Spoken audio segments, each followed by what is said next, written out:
Thank you very much. It's great to see you all here. Welcome to Las Vegas and MWC. I'm particularly thrilled to be able to introduce Austin Bonner as our first keynote speaker. As you just heard, Austin serves in the White House Office of Science and Technology Policy, where her title is Deputy Chief Technology Officer for Policy.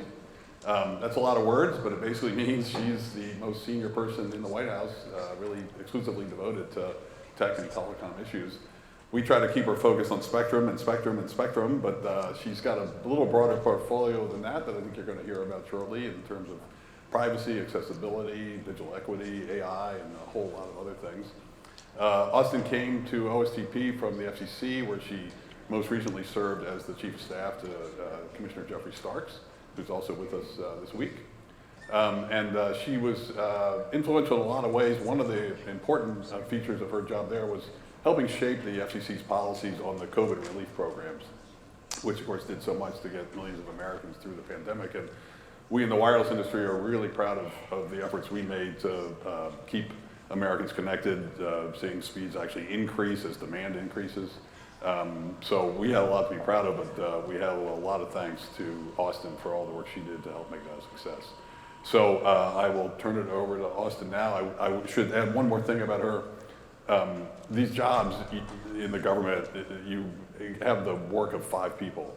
And one of the things that's easy to deprioritize is responding to those emails or those phone calls.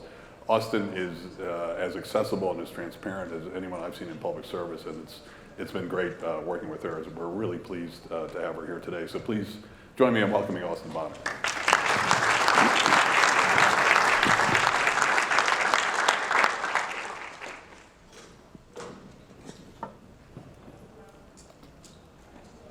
Thank you all. Thank you, Tom, for that introduction. I've promised Tom that I will talk about spectrum today, even though there are many more things on the docket now. But let me start by saying what an exciting time it is to be working in the Office of Science and Technology Policy.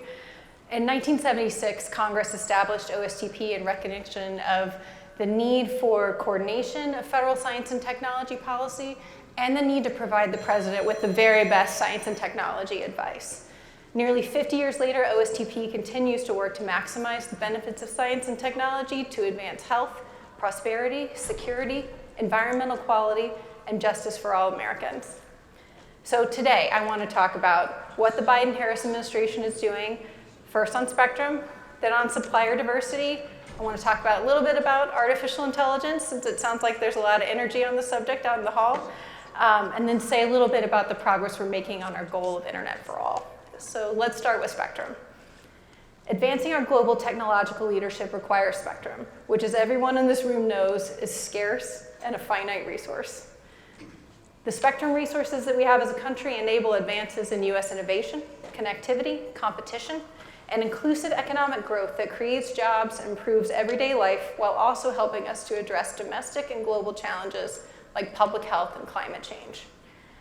Because I know you will be hearing all about the National Spectrum Strategy from NTIA Scott Harris later today or later tomorrow on this stage, I'll just say for now that I'm absolutely thrilled with the huge amount of input people and organizations, including many of you in this room, have provided through NTIA's public engagement so far. You've given NTIA some great ideas to work from.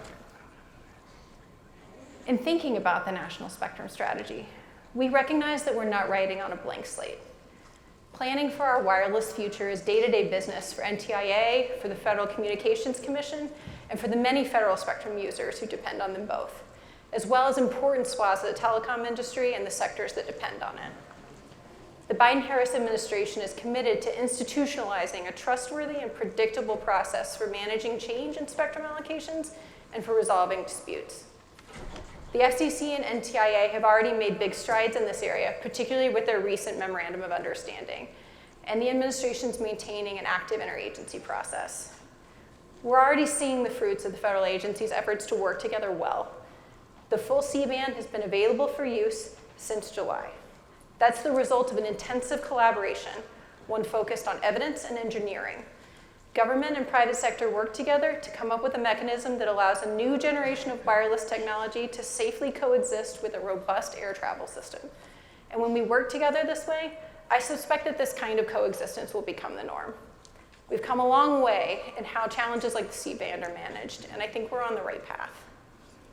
A trustworthy, predictable spectrum management process also includes a piece that we're currently missing, and that's the FCC's auction authority. The auction mechanism has proven to be a critical component in ensuring that non-federal spectrum serves its best and highest use. As Chairwoman Rosenworcel said, auction authority is an indispensable tool for harnessing the promise of new wireless technologies while also spurring economic growth, creating jobs, and strengthening our national security and global leadership. I couldn't agree more. And of course, our spectrum policy extends to the world stage, including the International Telecommunications Union's World Radio Conference coming up in November. A successful WRC is key to the United States digital diplomacy this year. For the United States, it will be important to increase opportunities for 5G and 6G, preserve opportunities for license-exempt uses in the 6 gigahertz band, promote updates to non-geostationary satellite regulatory procedures and spectrum allocations, and promote opportunities for space science and lunar exploration. The new head of the US delegation and his preparation, he's been out on the road meeting with his counterparts to help pave the way for US success, building on the hard work of his predecessor, my friend and your newest FCC commissioner, Ana Gomez. At this point, we believe that going into the conference, we're well positioned with proposals from our region on many mobile, aeronautical, maritime, science, and satellite items. But we recognize there's more work to do. We must continue working with our international partners to balance the critical needs of incumbent users while also paving the way for future 5G and 6G deployments that are important for US economic leadership. During WRC-23, there are opportunities for advancing global harmonization of the C-band for mobile broadband, with the US supporting regional proposals to identify the 3.3 to 3.4 gigahertz and 3.6 to 3.8 gigahertz bands for mobile broadband. At the same time, we propose no change for the 6 gigahertz band. 6 gigahertz is unique in that it already has a primary mobile service allocation globally, and countries may use it today for any type of mobile service applications, licensed or unlicensed. So maintaining no change here will leave it up to countries to decide on what mix of licensed and unlicensed uses are best for them while preserving and protecting existing uses. And from what we've seen on the discussions for possible future WRC-27 agenda items on mobile broadband, it's clear the global community is struggling with this question. We believe there's an important opportunity for this WRC to set a path for studies to better shape our thinking on what spectrum is most feasible for globally harmonized 5G and future 6G services. The United States has already identified 12.7 to 3.25 gigahertz as one possibility, and the US delegation is examining the outcomes of recent regional meetings to help shape its views before WRC-23. I think we all know it's not going to get any easier as we move forward. But the Biden-Harris administration recognizes that spectrum is the fuel of our future economic and national security. We must work together to ensure science and evidence-based approaches to spectrum management to help facilitate greater access to spectrum by both the private sector and the public sector. Next, I want to turn to supplier diversity. To truly bring the benefits of the internet to all Americans, we have to focus on network security. I think some of you know I used to work for a guy who liked to say network security is national security, and I still think that's true.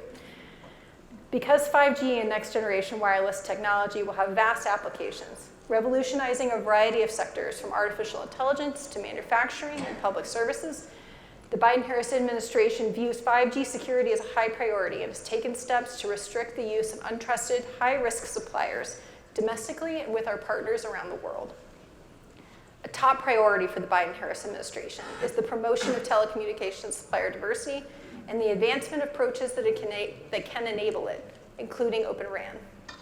Many network operators in the United States and indeed globally face limited options when selecting suppliers to develop and deploy 5G and earlier generation wireless networks.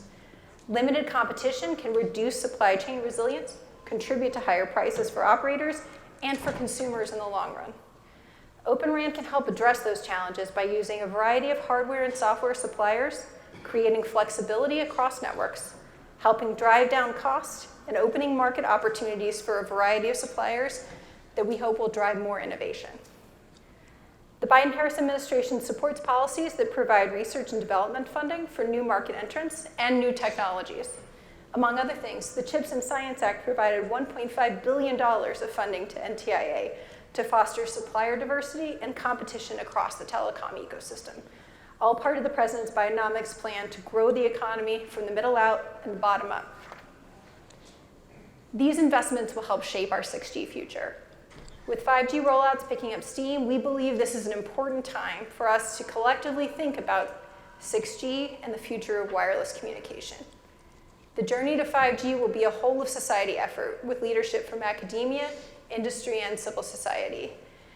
Earlier this year, the White House convened a 6G workshop to hear from industry leaders who are moving the ball forward with their vision for the future, and to hear about how the US government can support those efforts.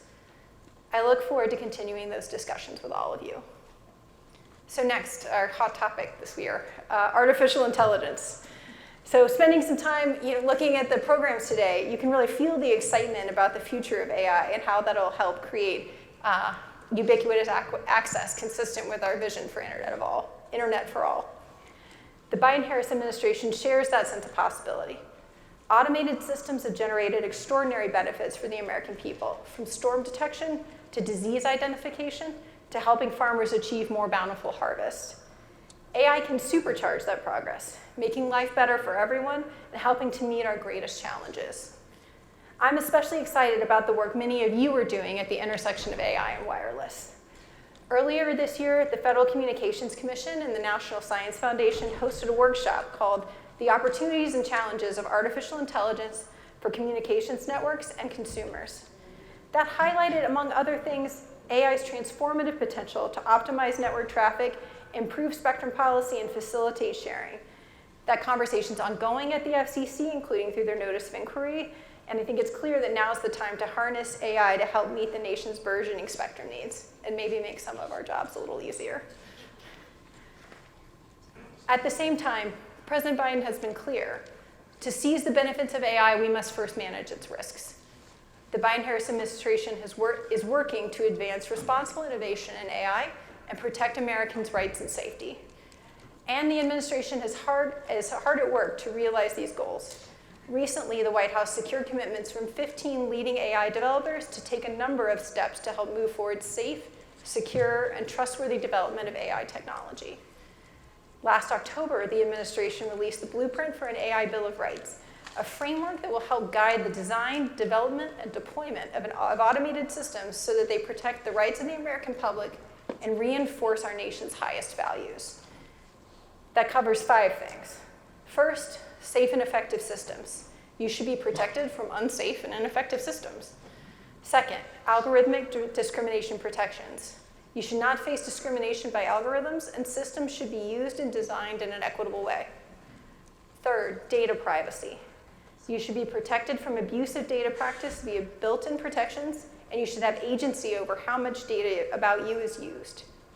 Fourth, notice and explanation. You should know that an automated system is being used and understand how and why it contributes to outcomes that impact you. And fifth, human alternatives, consideration, and fallback. You should be able to opt out where appropriate and have access to a person who can quickly consider and remedy problems you encounter. Taken together, these 5 principles outline what we should expect of the systems that are increasingly influencing our lives. The Biden-Harris administration continues to guide responsible innovation in AI through a comprehensive approach to seizing the promise and managing the risks of AI.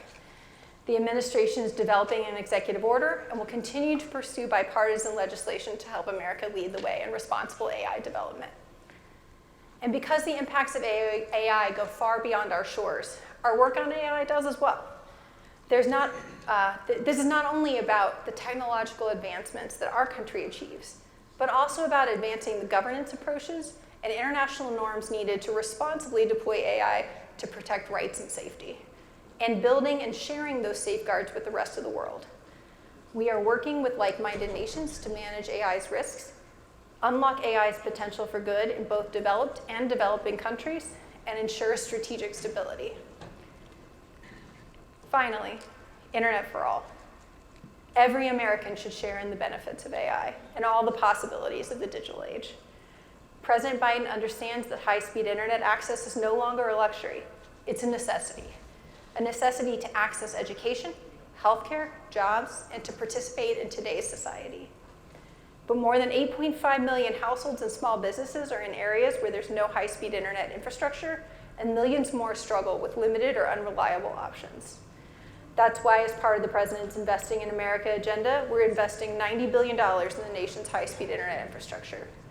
This investment, made possible by the President's bipartisan infrastructure law and the American Rescue Plan, is the largest ever investment in high-speed internet.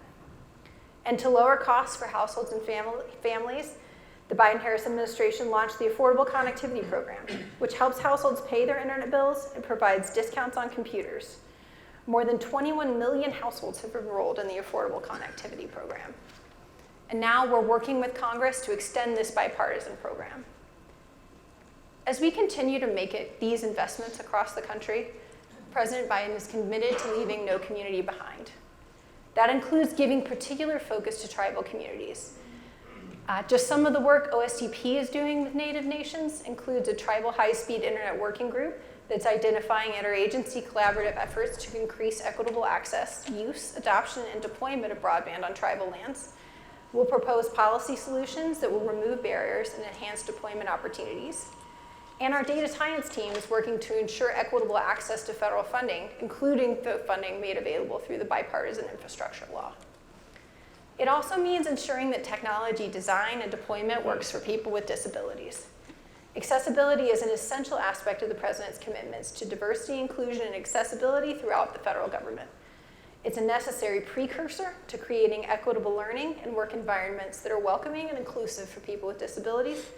And accessible digital infrastructure is likewise an essential element of getting our infrastructure investment right.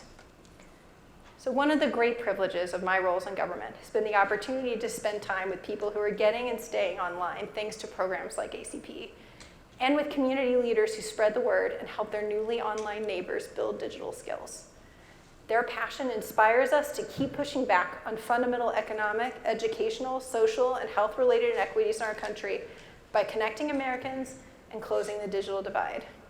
So with all that, I will say thank you. I'm so glad to see you all in person, and I look forward to talking with you all out on the floor. Thanks very much.